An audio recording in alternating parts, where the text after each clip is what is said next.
I'm going to do everything fast and from New York. I'll talk very fast because I have a 4-hour presentation I'm squeezing into 60 minutes. So what I need help is, I need your help. So from this side of the room over, you guys, if I go off on tangents, my nickname is Squirrel when I do speeches.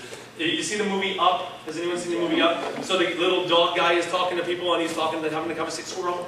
That's me. I totally go off on tangents and I don't remember what I was talking about. So you guys have to remember what I was talking about, bring me back. Is that okay? Sure.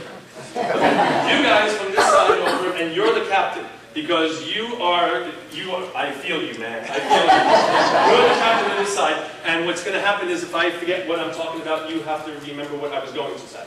So you guys have a very hard time. Rockstars do lots of marketing. Everyone wants to be a speaker. Everyone in this world wants to be a speaker. Everyone in this world wants to write a book. I teach how to be a speaker. I teach how to write a book. But I also teach, what I mainly teach is how to market yourself, how to market your business, how to market yourself as a speaker, how to market yourself so you can make at least 6 figures a year as a speaker. You're all speakers. You guys have the hard part. The hardest thing in the world is to get up here and start speaking.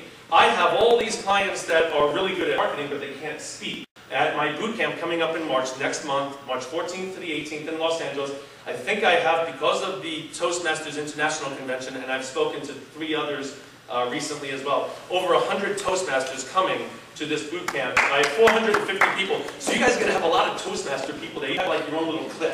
And you could like just not hang out with the rest of the people and say, leave us alone. But you can get a lot of people to join your club because I'm going to be teaching how to be a speaker and how to make money as a speaker. So there's going to be a lot of people to pull from. So that's how to get more members, just so you know. It's all about marketing. I teach marketing. I was a creative director for an ad agency. I owned my own ad agency. Most people start businesses or try to brand themselves, and the last thing they think about is marketing, and that's why a lot of people are not successful. They forget about the marketing part because they've spent all their money building the business and doing everything else, and they forgot about marketing. You have to market. How do we stand out from the competition? That's basically what I teach, how to stand out from the competition. Does anyone remember this band and this song? What's the name of the band? Oh, it's written up there. They're very good. What's the name of the song? All Out of Love. All Out of Love. If the word love was in a song, that was by Axl Rose. All Out of Love, Lost in Love, Making Love Out of Nothing at All. I didn't really say that. I don't know how old you guys are. But whatever. So one of the things I did with Air Supply is I toured with them for 7 years. My main job, go into the audience after the show and hand out these little puppies. Backstage passes, and 7 male members of Guns N' Roses, so guess who got most of the passes for the parties? Would be to go backstage after the show is over and talk to the band and see who they fancied from the audience. They're all Australian and English. They're like, Craig, I really like that girl 5 rows over and about 5 deep. If you could just give her a pass, that would be good. I'd really like to talk to her after the show. Right. So my job was to go into the audience and hand out these passes. So does anyone still go to concerts these days? Or are you too old for this? You guys still go? Okay. I still go to concerts once in a while, but I got very spoiled because I was with Guns N' Roses. I got to stand on the side of the stage all the time whenever I went to concerts. And now I'm like a regular person. I have to sit in the audience, and it's horrible. So I was with Air Supply, and part of my job was to go into the audience. When we go to concerts now, I'm going to teach you something that goes on at concerts that nobody else knows. I'm going to teach you that right now. So the guitarist of the band, his name is Walt. Backstage, he tells me, I really like that girl. 5 rows, deep, 5 rows over, give her a pass. So now the backstage, they're playing this song. This is their encore song. And now I go into the audience armed with my backstage passes. So I'm looking for people that stand out from the competition. That is what I'm looking for in the audience so they can go backstage and meet the band. So Wally now is standing on stage and he's playing his guitar to this song. And he's looking, he could care less about the song right now. He's looking for Craig in the audience. Where the heck is Craig? Oh, there he is. So he sees me in the audience right about here, and he's playing guitar. Now he sees me there somewhere over here. So the guitarist will start doing this. He's playing the song and he'll start doing this. And he's moving me over. He could care less about what's going on in the song. I'm in the audience, hi Wally, and I see him do this, so I'm like, okay, this way. And I'm moving around the audience. Now the funny thing is, he's doing that, the bass player's over here, he's doing, no, you come this way. So the whole thing is going on.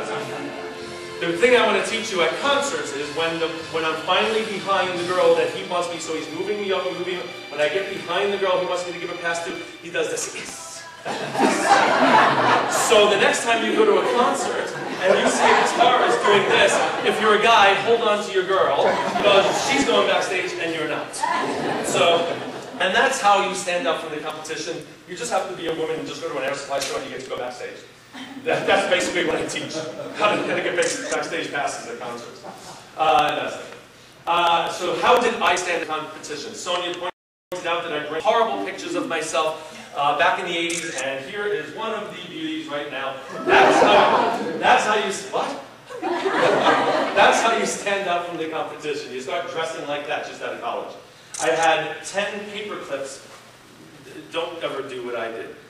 Don't do what I did. I had an earring. I have lots of holes in my body. I have no tattoos. I am the only one that toured with Guns N' Roses that did not get a tattoo. So I don't have a tattoo. But I have holes in my ears, so couldn't afford earrings at the time, so I took paper clips, and I made 10 paper clips, and I stuck them in my ear. So there's 10 paper clips. I have one sweatband on. I have no idea why, but I thought it was cool at the time.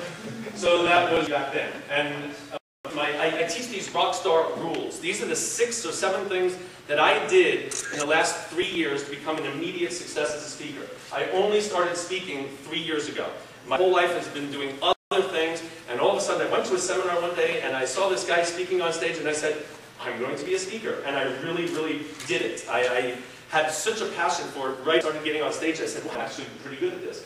And 3 years from now, 3 years later, I speak on stages almost every single weekend somewhere in the United States of America, and I have like between 400 and 500 people come to my boot camps.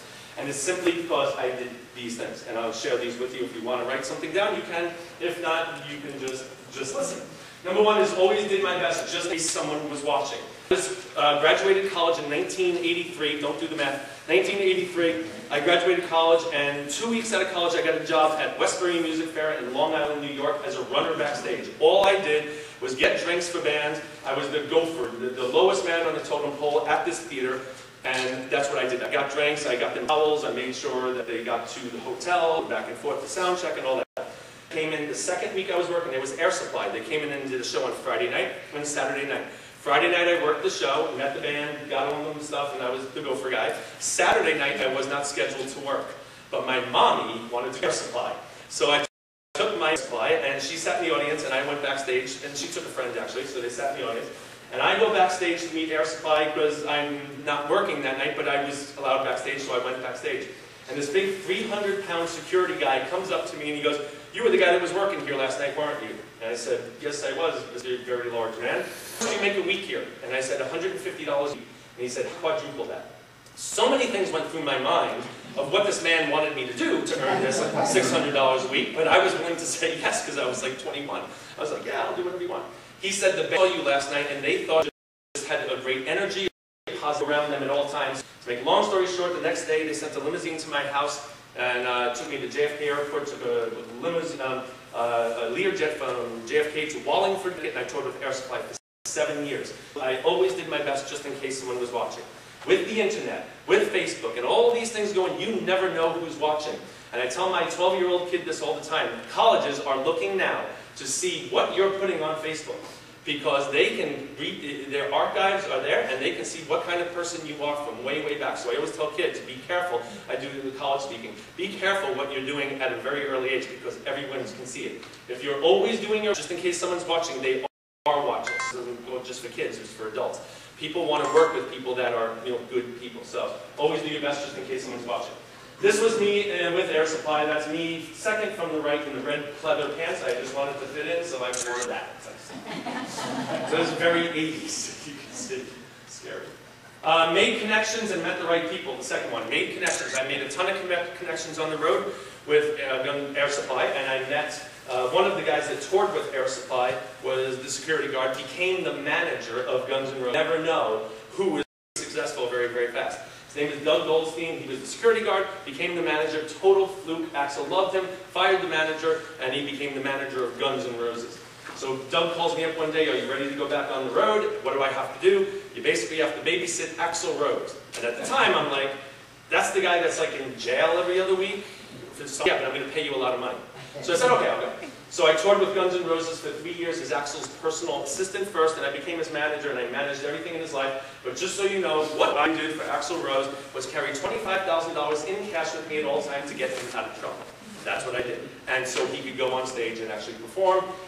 and sent to jail. That's what I did. And my whole 4 years with Axl Rose never went to jail.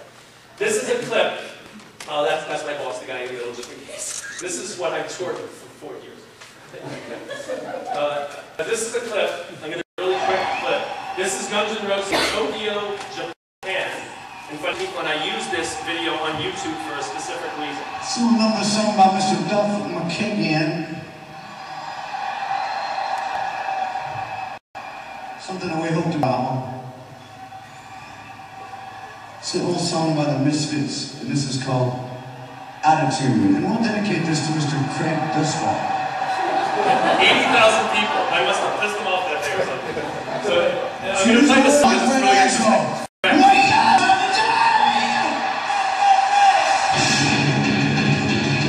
Everyone do this.